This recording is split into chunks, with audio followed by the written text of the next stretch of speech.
Dear students, class 12 की math subject में exercise 10.3 के हम बेसिक कॉन्सेप्ट्स पढ़ते हैं और 10.3 के हम बेसिक कॉन्सेप्ट्स में हम पढ़ते हैं निश्चित गुणधर्म।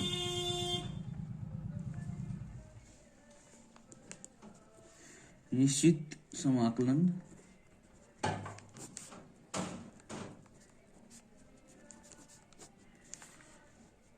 के मूल गुणधर्म, जिसमें पहला जो गुणधर्म आता है वो होते हैं प्रॉपर्टी फर्स्ट P1। देखिए बच्चों, फर्स्ट प्रॉपर्टी क्या बोलती है, अगर आप समाकलन कर रहे हो A से B तक fx dx, तो आप इसे आसानी से चेंज कर सकते हो। A से B तक रहेगा, ft dt में चेंज कर सकते हैं, इनके अपने अनुसार इसके लिमिट को चेंज कर सकते हो, x की जगह t रख सकते हो। P2 सेकंड प्रॉपर्टी क्या होती है कि बच्चों आप इसमें समाकलन कर रहे हो A से B तक fx dx, तो आप माइनस का चिन्ह लगा के लिमिट को B से A तक बना दो, इनकी लिमिट को चेंज कर सकते हो। A की जगह B रख सकते हो, B की जगह A रख सकते हो, लेकिन बाहर माइनस लगाना पड़ेगा। fx dx। P3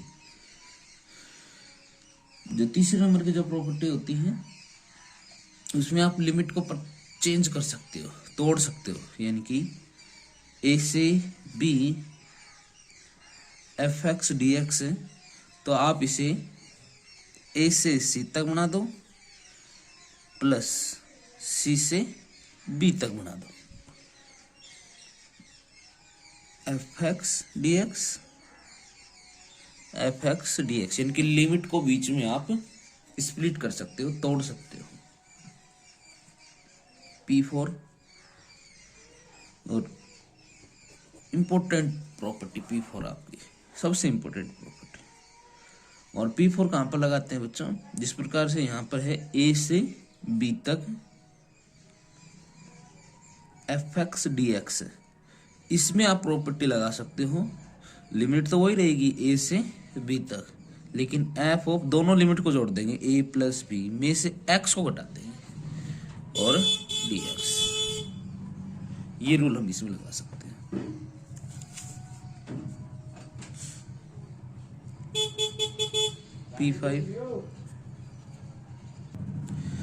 P5 property क्या बोलती है, यदि आपकी लिमिट है A से A, इनकी सेम से सेम लिमिट है और fx dx है, तो आप इसे लिमिट को यही रहने दो, आप A से A रहने दे, लेकिन इसे मैं बदल सकता हूँ f of A minus x dx। जो लिमिट थी ना, उसमें से मैं x को हटा के लिख सकते हैं। ये आपकी P5 प्रॉपर्टी होगी।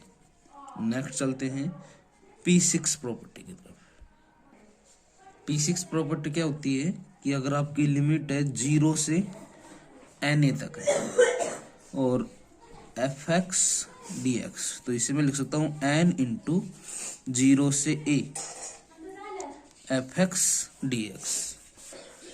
नेक्स्ट प्रॉपर्टी हम देखते हैं P7 प्रॉपर्टी, ये भी आपकी इंपॉर्टेंट प्रॉपर्टी है।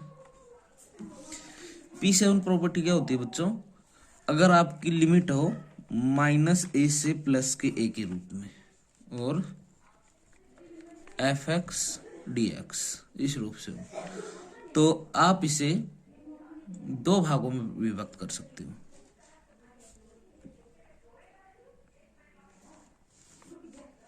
अब एक तो दो समाकलन 0 से a तक कर दें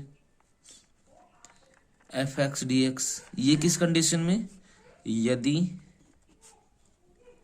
fx समफलन हो और 0 यदि fx विसमफलन हो।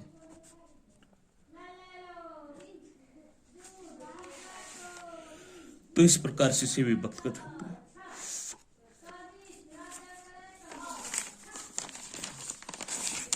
नेक्स्ट प्रॉपर्टी देखते हैं P8। P8 प्रॉपर्टी ये होती है कि आपका कोई फलन हो a से 2a की फॉर्म में हो और fx dx हो, तो आप इसे दो भागों में व्यक्त कर सकते हैं। एक तो आप लिख सकते हो 2a से a fx dx। कब? यदि f of 2a minus x बराबर क्या मिले आपको? fx मिले। और 0 यदि f of 2a minus x बराबर आपको क्या मिले? माइनस का fx मिले।